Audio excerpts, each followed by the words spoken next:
बहुत से business owners even के बहुत से लॉयर्स ये समझते हैं कि आर्बिट्रेशन क्लॉज सिर्फ एक फॉर्मेलिटी होती है जो कि बिना सोचे समझे at the end of contract insert कर दी जाती है।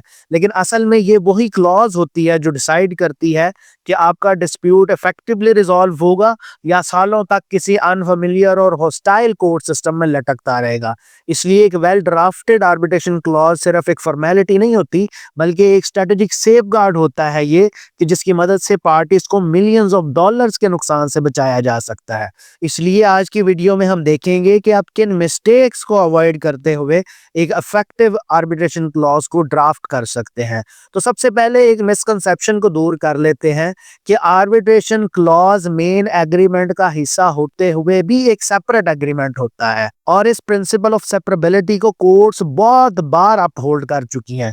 इसका मतलब ये है कि अगर आपके मेन कॉन्ट्रैक्ट को एक लॉ गवर्न कर रहा है तो जरूरी नहीं है कि आपके आर्बिट्रेशन एग्रीमेंट को भी वही लॉ गवर्न करे। सुप्रीम कोर्ट ऑफ यूके ने एनका वर्सेस चब केस में ये क्लियर कर दिया कि अगर आर्बिट्रेशन का गवर्निंग लॉ एक्सप्लिसिटली मेंशन नहीं है तो इस सूरत में जो कॉन्ट्रैक्ट को, जो मेन कॉन्ट्रैक्ट को लॉ गवर्न कर रहा है वो ऑटोमेटिकली अप्लाई नहीं होगा, बल्कि इस सूरत में जो आपने सीट मेंशन की है आर्बिट्रेशन एग्रीमेंट में, उस सीट का लॉ अप्लाई होगा और वो आपके आर्बिट्रेशन को गवर्न करेगा। इसका मतलब ये है कि लेट्स से आपका मेन कॉन्ट्रैक्ट पाकिस्तानी लॉ के तहत गवर्न हो रहा है, लेकिन आपने आर्बिट्रेशन एग्रीमेंट में स्पेसिफाई नहीं किया कि वो किस लॉ के तहत गवर्न होगा, लेकिन आपने सीट ऑफ आर्बिट्रेशन लंदन रखी है, तो इन दैट केस लंदन यानी यूके का लॉ आपके आर्बिट्रेशन एग्रीमेंट को गवर्न करेगा। यहाँ आमतौर पे ये समझा जाता है कि चूंकि मेन कॉन्ट्रैक्ट पाकिस्तानी लॉ के तहत डील हो रहा है, उसे पाकिस्तानी लॉ गवर्न कर रहा है, इसलिए आर्बिट्रेशन एग्रीमेंट भी पाकिस्तानी लॉ के तहत ही गवर्न होगा, लेकिन असल में उस पे law of the seat apply होगा जो कि हमने लंदन रखी है। इस वजह से एक और केस में सिर्फ आर्बिट्रल अवार्ड सिर्फ इस वजह से इन्फोर्स नहीं हो सका कि उसमें डिस्प्यूट ये था कि गवर्निंग लॉ आर्बिट्रेशन को कौन सा लॉ गवर्न कर रहा है।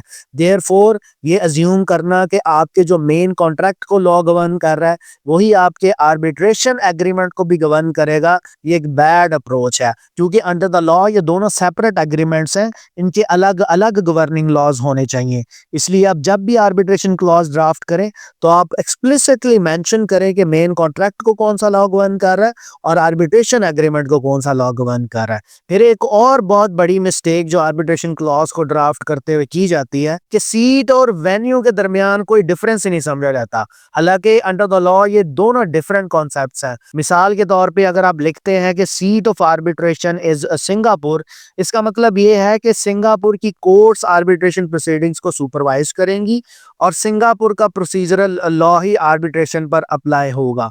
ऑन द कंट्रेरी जब आप लिखते हैं वेन्यू ऑफ आर्बिट्रेशन लाहौर, तो इसका मतलब ये है कि जो फिजिकल हियरिंग होगी आर्बिट्रेशन की वो लाहौर में होगी, लेकिन सुपरवाइजरी जुरिस्डिक्शन सिंगापुर की कोर्ट्स के पास ही रहेगी। सिंगापुर की कोर्ट ऑफ अपील ने बीएनए वर्सेस बीएनबी केस में इस फ्रेज को इंटरप्रेट करते हुए होल्ड किया कि अगर किसी कॉन्ट्रैक्ट में लिखा है कि आर्बिट्रेशन इन शंघाई, तो इसका मतलब है सीट इज इन शंघाई।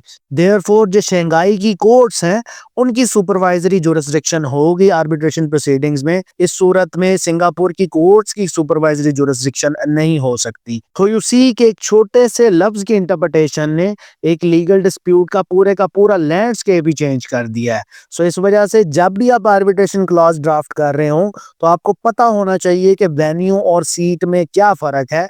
ये ना हो कि आप जाने अनजाने में पार्टीज को एक ऐसे फॉरम के हवाले कर दें कि जहां पे वो अपना डिस्प्यूट रिजॉल्व करवाना ही नहीं चाहती थी। अब मजीद एक और बहुत बड़ी गलती जो कि कॉम्प्लेक्स प्रोजेक्ट्स में सामने आती है, जहां पे मल्टीपल कॉन्ट्रैक्ट्स और मल्टीपल पार्टीज इन्वॉल्व होती हैं, वो ये है कि जो आर्बिट्रेशन क्लॉज है वो कंसिस्टेंट नहीं होती।